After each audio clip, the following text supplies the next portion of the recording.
Hi, everyone. Just a couple of moments. We're going to wait for the other attendees and then we'll promptly begin.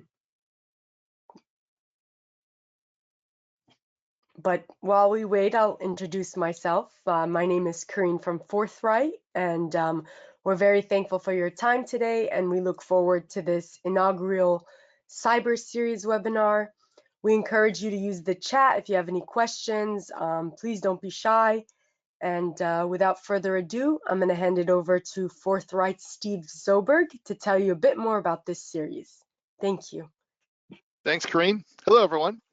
I hope you're all having a fantastic week. I'm Steve Zoberg, one of the founders at Forthright, and I'm really excited to kick off this new series focused on cyber-related topics. What we're going to do is we're going to be running this twice a month, and we're going to try to stay laser focused on one topic per session. So why are we doing this? Well, let's face it, we're all exposed to cyber threats every day. And we often hear about breaches, and as professionals and as even individuals, we're all constantly looking to figure out how do we learn more about the various threats, the different strategies that we can use to protect ourselves and protect the organizations that we work for. Now, I would imagine that many of you already know this, that is not an easy task, considering what's at stake here and the fact that the cyber threats and the solution landscape continues to be a moving target. So it's kind of like what you know today becomes obsolete tomorrow if you're not staying up with the changing trends. So, at Forthright, we meet with clients each month and we have many different conversations on various topics.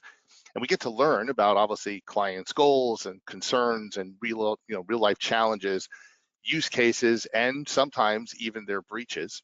Now, from these conversations, we gain firsthand knowledge about what strategies were actually effective in the field and which were not. Now, this realization drives a better understanding of the current trends that basically impact our businesses, and more importantly, how do we protect ourselves? How do we leverage these modern cybersecurity frameworks to properly protect ourselves? Because at the end of the day, our goal here is to make sure that we're sharing with all of you everything that we learn. That way, that helps you protect yourself and our entire ecosystem. Now, the FBI, as many of us know, and if you follow cybersecurity, you're probably aware of this, that they spend a lot of time to provide guidance to businesses, all based on the intelligence that they're constantly picking up and analyzing and so on. And they've got a very large team to try to do this. And this in turn drives things like NIST protocols, which they don't really update that often because, this has been very effective for many, many years. But because the strategies that the bad actors are using these days have been evolving at such a fast pace, that the FBI actually recently updated their NIST protocols to make sure that they were better aligned with today's threats. So in 2024, we have kind of a new foundation or a new guidebook, essentially, of how we can properly protect ourselves and the things that we should be doing. Now, for those of you who don't know, by the way, NIST stands for National Institute of Standards and Technology, and they have a mission. Their mission is to help organizations better understand and improve their management of cybersecurity risks. So this kind of brings me full circle on what the goal is of these cyber series that we're putting together. We want to share our knowledge. We want to share our wealth of experience. We want to share our real world examples with as many people as possible. So what we've decided to do is create this forum as a vehicle to drive thought leadership throughout our community and to make sure that we can do it kind of in a quick fire style so that way you can join us twice a month, 20, 30 minutes, get in, get out, get back to your day. But every time you join us, we're hoping that you're going to learn something new. And at the very least, it's a check-in. It's a check-in on how your current strategy is going, how it compares to what other people are doing. And so that's our goal here. So with this process, we welcome and encourage questions. Karine brought this up in the beginning. Please feel free at any time to ask questions. You can do that via the chat. You can send us an email at success@forthright.com. And with that, I'll talk to you about real quick future sessions. Future sessions, we may have some guest speakers. We may do open Q&A sessions with you. There's always new topics to discuss. And all of this will be driven by the same goal, and that is to provide information and action items that you can take each week to understand and improve your cybersecurity posture.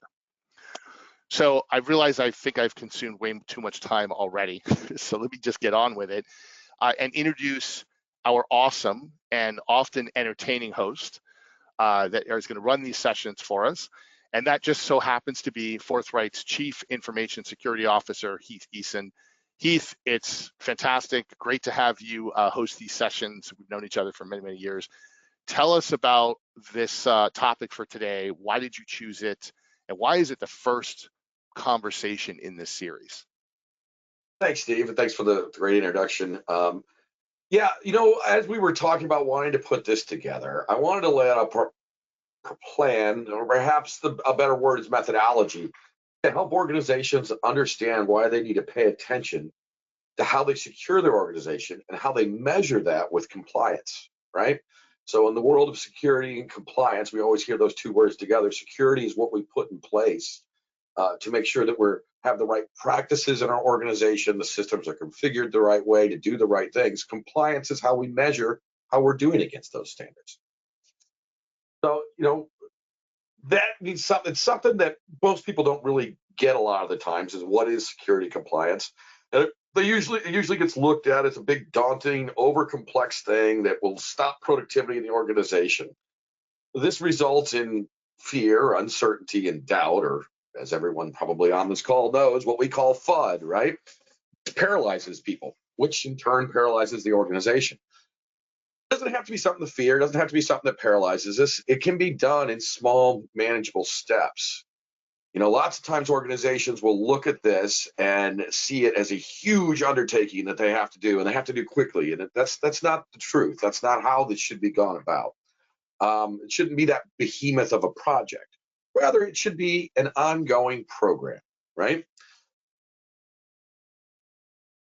This often happens because organizations don't think about this until some outside entity forces them into a desperate situation. For example, they have to fill out a survey to get cyber insurance. A client they do business with calls them up and says, "Hey, we can't do business with you anymore unless you meet this compliance standard." Or the scariest of all of the situations, some nefarious group says, "We'll give you your data back when you pay us millions of dollars." Right? None of those are the time to start down this road. This all goes back to that old adage that I'm sure everyone's heard: failing to plan is planning to fail, right? And this is just another one of those things that we have to just plan and take on as a program in our organization. So my point was I wanted to lay out a series of short presentations that address how to overcome that paralysis and shows by how doing this one step at a time, you can accomplish this without a huge undertaking. So that said, how did we lay this out?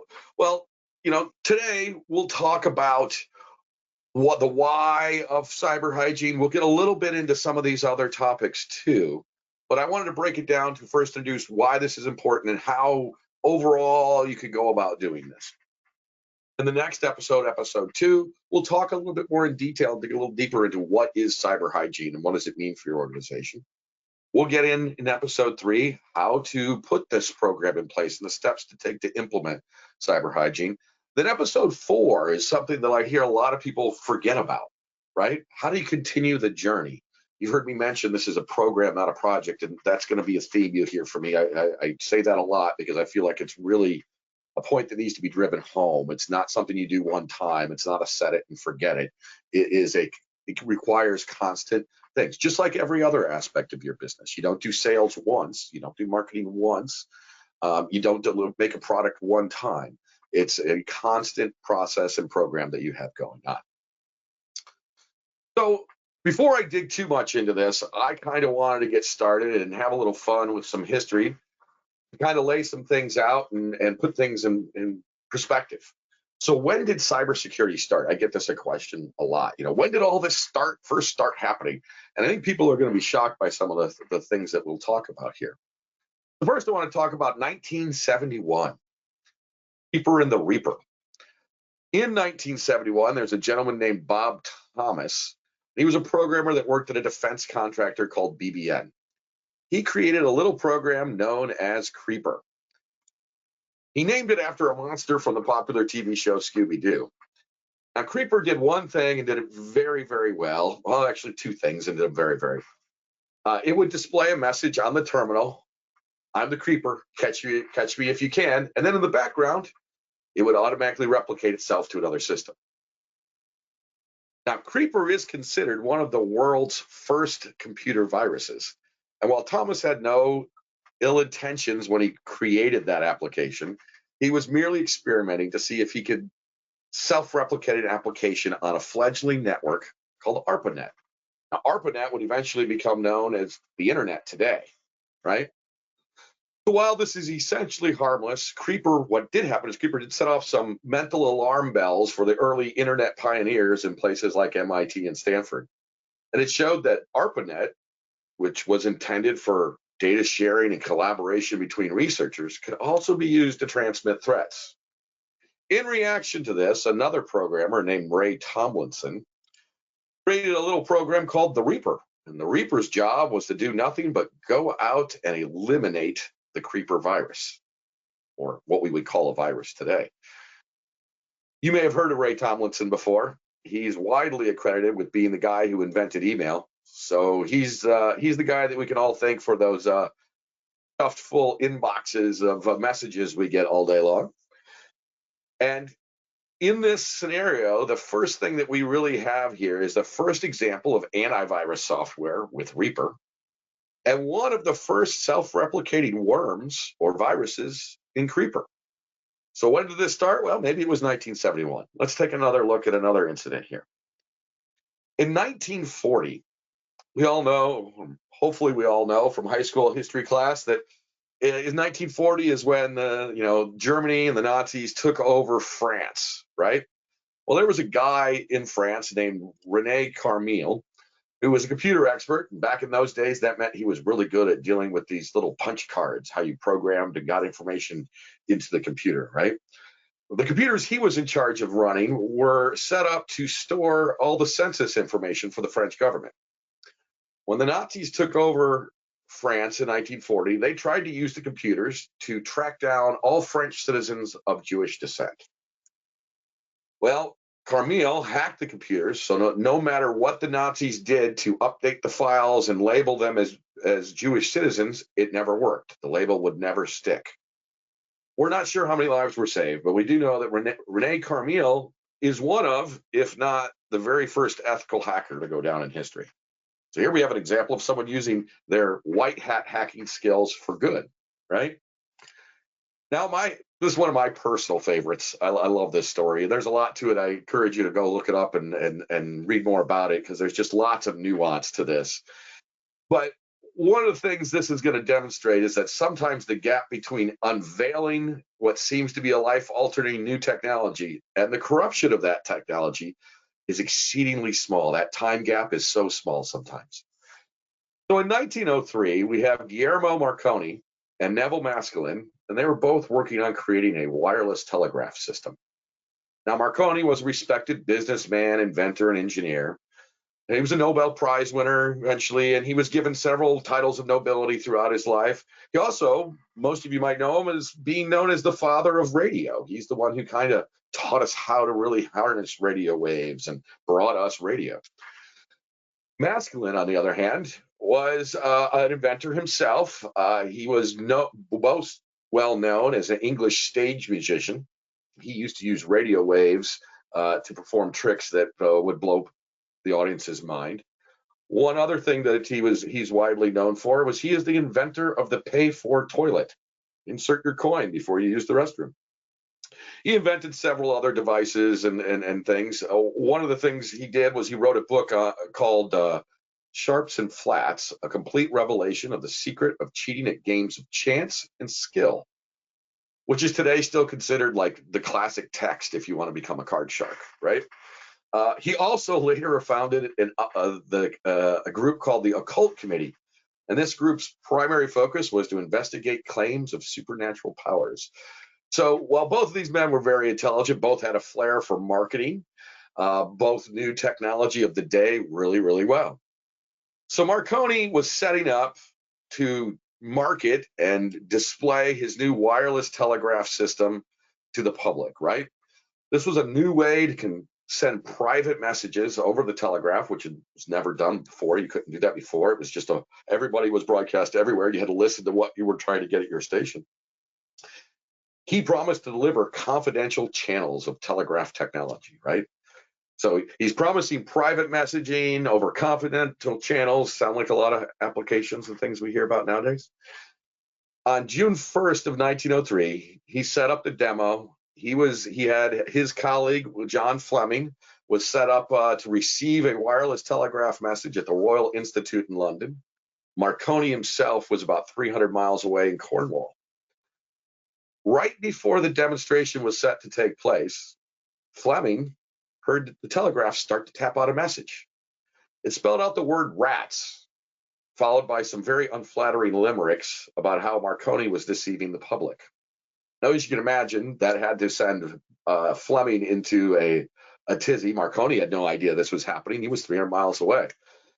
And this turns out it was Mescaline who had figured out how to hack Marconi's wireless telegraph signal and insert his own messages.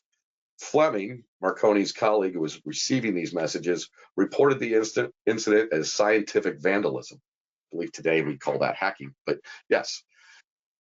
So what can we learn from these little lessons in history? Well, any system can be manipulated and work in ways originally not thought of, or in some cases, not even thought possible, right? Marconi didn't even think it was possible for someone to do this to his system. This means we need to exercise caution and implement what we know as essential ways of protecting our systems, right? We've learned a lot from all of this history and all of the technology that's been around now for a while. From 1971 to 2014 is or 2024, sorry. 2024 is quite a ways in time. So it's time that we learn from all of these lessons. If what we've learned from history is not enough, perhaps we should pay attention to what the forecasted future should be. This graph from Statista here shows that the estimated annual cost of cybercrime in 2023 is $8.15 trillion. Now, that's just not the amount of money that it costs to pay out to the bad guys for ransomware and things like that. That's the total cost that the world economy has had to bear. Now, you look at that for 2024, it's estimated to be at 9.22. And by the time we get to 2028, we've got almost a 50% increase in that, right? 150% more money being spent on this. So if you don't want to pay attention to history, perhaps we should pay attention to what the estimated future is and take another look at what we're doing in our organizations and how we prevent this from affecting us. Before I get into what you need to do, I think it's important that we understand who we're defending against nowadays, right? Cybercrime is a big business. We just saw how much the whole thing costs worldwide. But the bad guys, the nefarious actors, are making tens of billions of dollars off of this. So they've got a very successful business plan, right?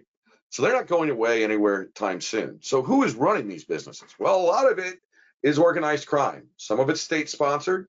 Sometimes there's not a difference between those two things, or it's very hard to see the difference between those two types of entities.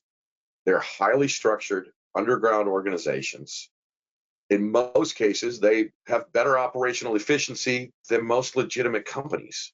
Ultimately, they're just con artists, right? But they're very, very organized. It's not uncommon on the dark web that you'll see messages posted that they're looking to hire marketing people. They're looking to hire project managers. They're looking to hire help desk people. These organizations run their hacking services or ransomware services as a service. So I could go out, or anybody could go out and go, hey, I would like to buy ransomware as a service from you. I sign up as an affiliate, just like I would be a Microsoft partner. I can become an affiliate for one of their organized crime organizations, nefarious type organizations, and work with them. A great example of this is what happened with MGM Grand and the Caesars casinos last year. And I bring this one up because it's been in the media and a lot of people have probably heard of it. So this was something that happened with two known hacking groups. organizations, one called Scattered Splinter, which is a US-based organization, and a Russian group known as ALF-V. Now, ALF-V is a very mature organization, has been around for a long time, and they operate one of these ransomware as a service type things where people can come in and sign up and become affiliate. And basically, that's what happened with Scattered Spider. Gotta love these names. They came up and became an affiliate with these guys. Now, the interesting thing about this is Scattered Spider, being a US-based group, has native US English speakers. They understand the US culture. So they're able to take advantage and use that to social engineer their way into organizations. Basically, the way it's thought that this went down at the for MGM Grand and Caesars is that Scattered Spider called the casino's help desk, posed as a legitimate employee, using information they gathered from LinkedIn, and then they were able to talk the help desk users into resetting the user's account, and they were able to gain access to the system. So by resetting the password, resetting the MFA, they were able to gain access to the system. Once they were in the system, even though they were just in as a normal user, they were able to now go out and scout around and find other accounts that had administrative privileges that maybe were forgot about, or other devices that people hadn't protected properly, and ultimately use that as a foothold to be able to deploy the ransomware within the organization. The point here is we're not defending against bored teenagers operating out of a basement somewhere. These are educated, trained, and in most cases, highly seasoned professionals who know their trade craft very, very well. There's one other topic on this one I wanted to bring up, just because I think you're going to see this in the news this week. There was another organization called Lockbit. That's another one of these ransomware as a service organizations. It's been one of the most prolific ones in the last few years. They're all over the place. They hit all kinds of organizations. Of course, the FBI and the British government has been on their tails. Many governments have been on their tail for a long time. Just this last Tuesday, they discovered and announced to the public the identity of the guy who was the kind of the kingpin and the guy who ran the whole organization. Obviously, not obviously, but he lives in Russia, right? He's a Russian national. So there's not a lot we can do about it. But the United States Department of Justice and the UK equivalent have levied all kinds of fines and sanctions and pressed charges against this gentleman. So if he ever makes his way out, that's just another example of how well organized these organizations are. It took them about, I think, 5 years now to dig through everything and get there. It's fascinating articles up on the web about it. You should go read it, and it'll give you a little bit more background of how in depth these things are run. So what is essential cyber hygiene? It can really be broke down, and we're going to go into more details about these items in future. But they can really be broke down into these 5 items. Asset management. You can't protect what you don't know that you have. If you don't know you have it, how can you protect it, right? Vulnerability management and patching. You need to understand what is vulnerable. Then you need to take the actions to mitigate those vulnerabilities. Lots of times, there's so many times that people fall victim to nefarious organizations because they just haven't kept up with patching their equipment, their systems. Privilege management. Limit administrative access to only where it's absolutely necessary. Educate your users. Going back to that MGM Grand one, right? You have to think, and you always do this, you play armchair quarterback after an event, but could we have educated those people on the help desk more on what to look for to not help that nefarious actor reset the password for those users? And then account management. Make sure that your users and everyone, your IT teams, all implement strong multi-factor authentication for all of your users, and proper password management, not using the same password for work as you use on Netflix, right? That's a recipe for disaster. If we go back 100 years ago or so, like we did when we looked at the wireless telegraph, we'd find a time where it wasn't general public knowledge about personal hygiene. Most people didn't even understand the concept of germs or how hand washing prevented illness. Now we know, and it's generally accepted here in our culture, that washing our hands, brushing our teeth, keeping our bodies and the space we live in clean prevents us from getting sick. We understand that food needs to be handled properly to avoid food poisoning. Well, the good news is now we have some frameworks on essential cyber hygiene. just like washing our hands, brushing our teeth, not eating rotten food. These are basic things that we can do to help keep ourselves and our organizations safe. According to the Center for Internet Security, or you'll frequently hear me refer to this as CIS, almost all successful attacks take advantage of circumstances that could reasonably be described as poor hygiene. Things like failure to install patches for known vulnerability, poor configuration management, inefficient management of administrative privileges, a user being tricked into give access to an attacker. By the way, that's the #1 way people get in, is through users and people. The weakest thing in all of technology is the people aspect of it, right? It's much easier to convince a human to do something that allows you to get a foothold into an organization than it is to crack a massively complex cipher key. So how do we eat this elephant, right? We talked about how this can be a daunting task. Well, implementing cyber hygiene, but it comes down to these very simple high-level things, right? Set up an internal group of people who are going to be responsible. Pick a framework to follow. Set a goal and work the plan. We eat the elephant one bite at a time, just like we do anything. This is, as you heard me mention this before, I want to emphasize here, building security in your organization is not a project, it is a program. Remember back in high school geometry class when we learned the difference between a line segment and array? Well, array is something that starts on one end and goes on forever. A line segment has a definite beginning and an end. A line segment is a project. Array is like a program. It's important to understand this distinction. You'll need to implement it when you need to implement a security program in your organization. Don't expect this to be a project. This will be a program. It will grow as your organization develops and the organization's understanding of security and compliance matures. So I've talked about frameworks. What frameworks should you use? Where should you go? There's lots of them out there. Steve talked about NIST. The Center for Internet Security, CIS, has another framework that is the NIST and the critical security controls from CIS are linked at the hip, right? Really, in all practical purposes, what CIS has done is broken those things down so they're easier to digest. They've broken them down into 3 different sections called implementation groups. So where should you start? Well, implementation group 1 is where you should start. This is going to put that essential cyber hygiene into your organization. It's going to help you defend against most common attacks and focuses on keeping the business operational while all of this is going on. Now, this may seem like a lot, but it's a really kind of a small set of 56 controls.